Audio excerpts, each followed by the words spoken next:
Hey guys, welcome back to my channel. In this video I'll be sharing the new Morphe 8H Hi-Fi Sculp Shimmer Palette. This is a contouring and highlighting palette that is available now at Morphe stores and online. The palette retails for $25 and you're able to use affiliate codes to save some money. The packaging of this palette is the same packaging as their most recent releases. It's a matte black palette with a snap closure and it does include a good quality mirror.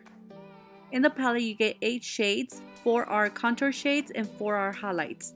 This palette is recommended for tan and deep skin tones. They do have 2 versions of this palette. The other palette is the 8L Lo-Fi palette, which is recommended for fair and medium skin tones. Both of the palettes do share 2 contouring shades, which is Donut and Debutante. Debutante is actually a single bronzer that Morphe carries for $6. This palette includes 2 highlights that Morphe carries as single compacts. Those 2 highlighters are Beam and Mirage. If I'm correct, the other 2 highlights are exclusive to this palette. If you're familiar with the Brontours, these contour shades feel like the same formula. They are smooth and easy to blend. I noticed very little kick up when using a brush. For the highlights, I would also say that they feel like the same formula as their single new highlighters. They are creamy and buildable. When testing these, I didn't have any issues with any of the shades. All of the contour shades were pigmented and blended smoothly.